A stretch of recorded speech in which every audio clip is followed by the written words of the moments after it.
เบิ่งแล้วช่วงหนึ่งที่น้องแต่เห็นพอครั้งแรกจนแบบห้องไห้เนาะน้ำตาไหลไปพี่น้อง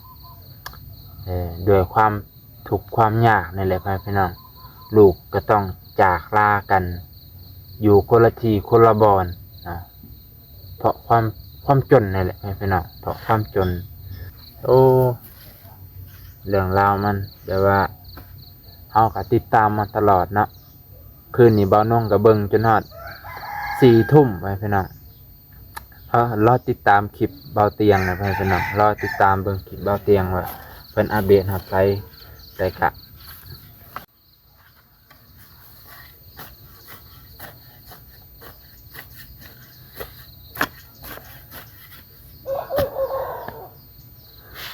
สบายดีพ่อแม่พี่น้องลุงป่าเบิดสุขุสุขคนบ่ว่าจะอยู่ในประเทศและต่างประเทศและสวัสดีครับพ่อแม่พี่น้องลุงป่าที่เคารพเบิดทุกคู่ทุกคนที่อยู่ประเทศไทยอรุณสวัสดิ์ตอนเช้านะพ่อแม่พี่น้องมื้อนี้ก็มาบรรยากาศอยู่สวนพ่อแม่พี่น้องมาอัปเดตเรื่องราวของเบาเตียงและก็น้องแปรที่ไปตามหาพ่อเนาะเพื่อไปเอาใบที่ดินหรือโฉนดพ่อแม่พี่น้องเมื่อวานนี้บ่าวนงก็ติดตามเรื่องราวซ้ำกับเบิงซีรีส์พ่อแม่พี่น้องซ้ำกับเบิงซีรีส์เรื่องหนึ่งพ่อแม่พี่น้องว่าจังใด บ่าวนงว่าซ้ำกับเบิงซีรีส์เรื่องหนึ่งเบิงตั้งแต่เรื่องราวที่มันเกิดจนมันแบบตามจนตามหาจนไปฮอดที่อยู่ของพ่อของแม่ไปพี่น้องแต่ว่าเรื่องราวมันอาจจะจบมื้อนี้แหละพี่น้องมื้อนี้เป็นมื้อที่ตัดสินนะตัดสินมื้อนี้เป็นมื้อตัดสินเพราะว่าน้องแต่เพิ่นก็ฮอดคืนนี้แล้วพี่น้องเห็นเบาเตียงเพิ่นอัพคลิปลงอยู่บางคนก็ว่าบ่าวนงคือเกาะกระแสเพิ่นอยู่หั่นน่ะ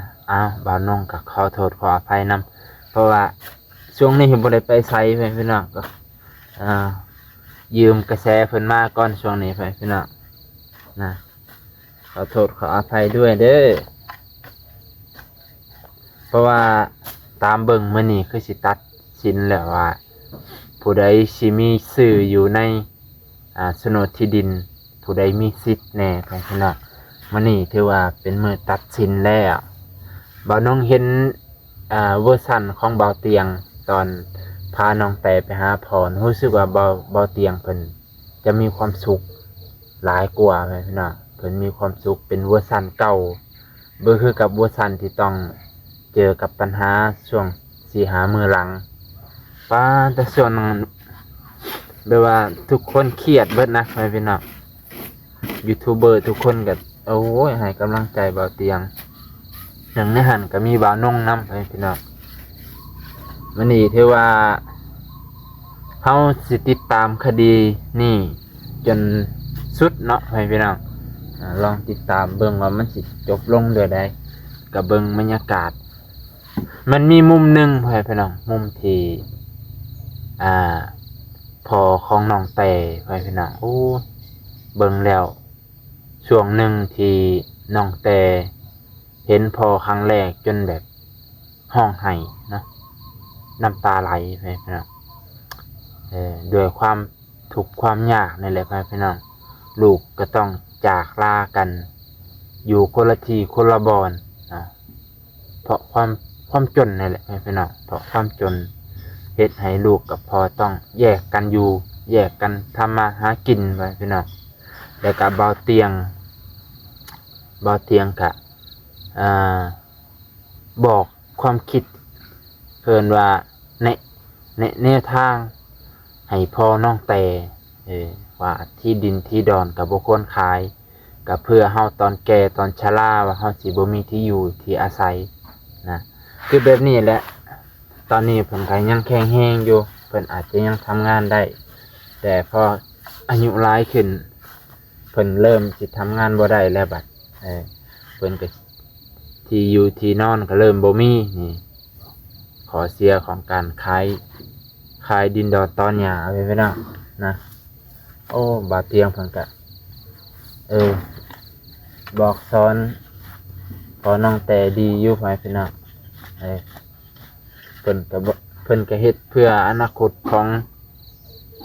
งพ่อของลูกนั่นแหละเบาเตียงเพิ่นก็เข้าใจจุดประสงค์เพิ่นอยู่นะมื้อนี้ก็แล้วบัดนี้ตอนเพิ่นอำลากันพอลูกอำลากันโอ้บางคนเห็นจนน้ำตาไหลไปพี่น้องน้ำตาไหลเองเลยน้ำตาแบบว่าเนาะด้วยความที่เฮาเพิ่นก็ด้วยความบ่มีนั่นแหละบ่มีความทุกข์ความยากพ่อก็ต้องดิ้นรนอีกทีหนึงลูกก็ต้องดิ้นรนอีกทีหนึงไปมองใดที่มันพอมีเงินมีคำเพิ่นก็ไปพี่น้องเพิ่นก็เลยต้องพัดพรากจากกันน้องผู้หนึงไปเรียนอยู่ไทยบอกเพิ่นล่ะนะน้องผู้หนึงเพิ่นไปเรียนอยู่ไทยไปพี่น้องมิกนั่นแหละ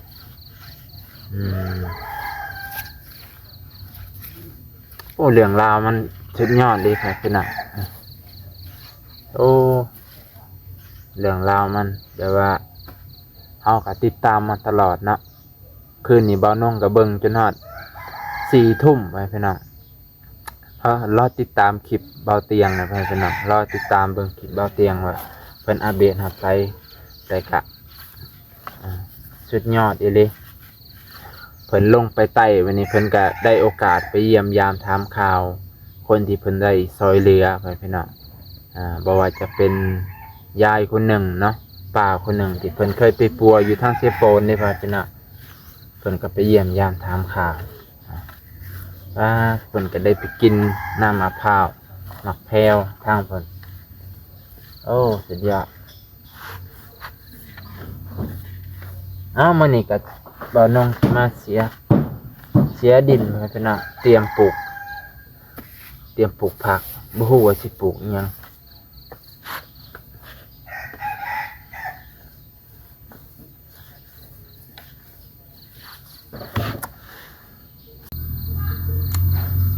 ไปพี่น้องกะในช่วงเช้าบ่าวนงกะเข้าสวนคือเก่าพี่น้องเข้าสวนคือเก่าลกหญ้าลกยุงออกมื้อนี้ก็ติดตามเรื่องราวของน้องแต่คือเก่าให้พี่น้องพี่น้องก็สิติดตามตลอดเนาะบ่าวนงก็สิติดตามเพื่อกันไปพี่น้องเรื่องราวมันสิจบจังไดตอนนี้ก็ประมาณ6 โมงแล้ว6 โมงกว่าๆแล้วจะ7 โมงแล้วคิดว่าเบาเตียงน่าจะจัดการเรื่องนี้ประมาณ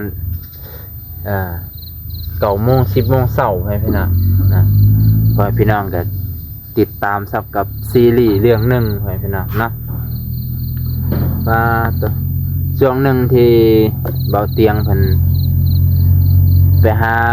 พ่อของน้องแต่นะพี่น้องด้วยความที่เพิ่นก็บ่ฮู้เส้นทางเนาะ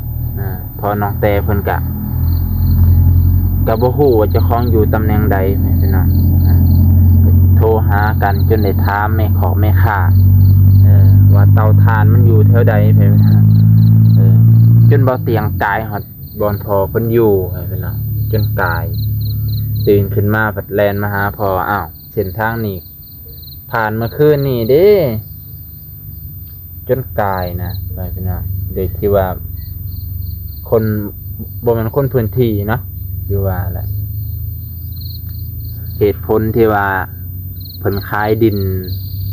ตัวนั้นน่ะก็ย้อนว่าจะเฮ็ดบุญหาแม่พี่น้องแม่ผู้เสียบ่ฮู้ว่าเพิ่นเฮ็ดบุญคือกับศาสนาพุทธบ่เพราะว่าเห็นตอนนั้นแม่เพิ่นคือว่าถือศาสนาคริสต์นะเห็นเพิ่นพิสูจน์ให้นะพิสูจน์ให้เพราะว่าเห็นศาสนาคริสต์เพิ่นมาสวดแต่บ่ฮู้ว่าการทำบุญทางศาสนาคริสต์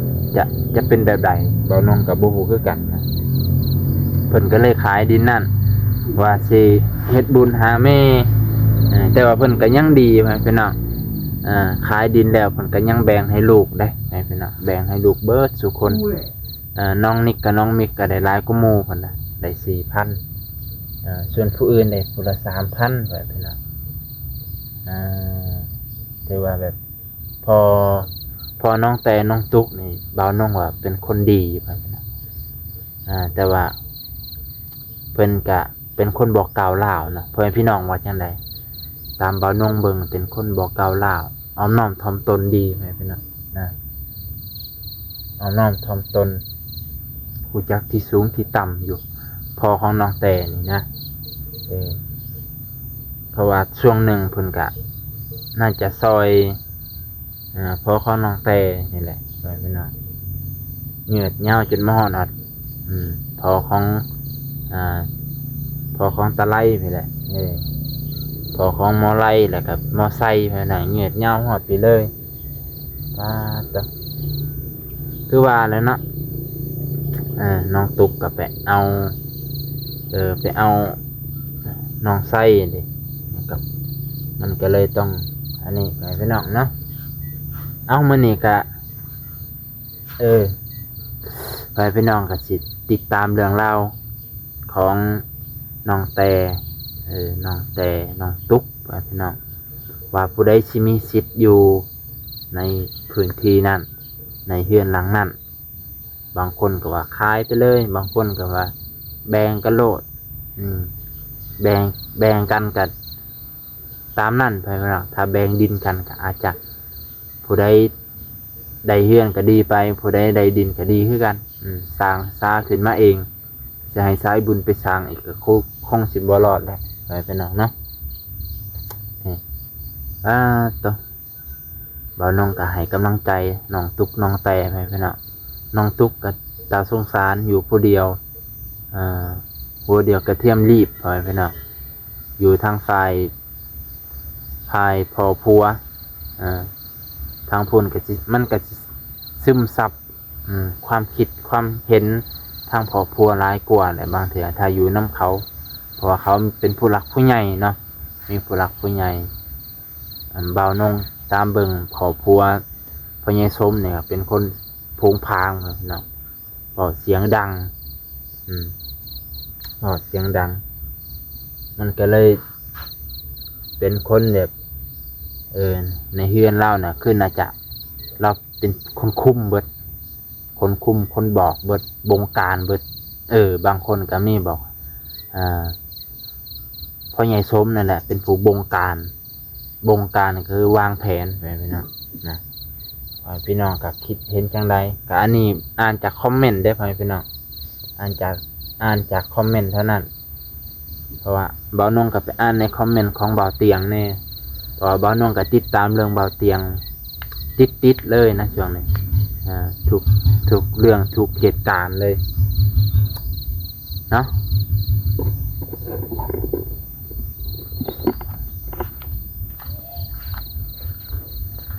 นี่พักบ่าวนงกับกำลังติดแล้วพี่น้องกำลังติดแล้วมื้อนี้ก็ช่วงเช้าแน่บ่าวนงก็เข้าสวนแต่เช้าเข้าสวนมาเบิ่งพักการนี่กำลังติดก็มีบางคนก็ให้เป็นโรคให้ไอเกิงแน่เนาะเบิ่งก่อนว่ามื้อนี้สิได้ไปบ่ถ้าไปช่วงเช้าก็สิลกไปให้เพิ่นปลูกให้เพิ่นน่ะแลกเปลี่ยนกันให้เพิ่นเอาผักชีผักหอมแลกกันแลกกับเพิ่นว่าเพิ่นสิให้บ่เนาะอันนี้ก็บางเทื่อถ้านางร้อยให้ผักชีหอมน่ะบ่าวน้องก็สิปลูกหม้องนี้เลยไปพี่น้องปลูกนานนี่เลยนะโอเคพี่น้องมื้อนี้ก็สิได้อำลาพาจากเพียงเท่านี้ก่อนนะหลังจากที่เว้าเรื่องราวของบ่าวเตียงกับน้องแต่คดีก็น่าจะจบวันนี้แหละพี่น้องจบมื้อนี้แหละจังได้พี่น้องก็ติดตามทางบ่าวเตียงบ่าวนงนี่เด้อพี่น้องมื้อนี้ทุกช่องก็สิไปเฮือนน้องตุ๊กพี่น้องมีแต่บ่าวนงก็สิบ่ได้ไปไกลกว่าหมู่พี่น้องจังได้ก็ขออนุญาตบาดคำเอาเรื่องราวเพิ่นมาเล่าให้ฟังพี่น้องเพราะว่าบ่าวนงกับบ่ค่อยได้ไปไสก็มีคอมเมนต์ผู้หนึงก็เว้าว่าเกาะกระแสอันนี้ขอโทษขออภัยนำเนาะก็ยอมรับว่าเกาะกระแสเพราะว่าบ่าวนงก็บ่ค่อยได้ไปไสนะเอามื้อนี้ขอขอบใจขอบพระคุณพ่อพี่น้องลุงป้าเบิดสุขุสุคน ที่รับชมจนต้นตั้งแต่ต้นจนสุดไปพี่น้องขอบคุณหลายๆ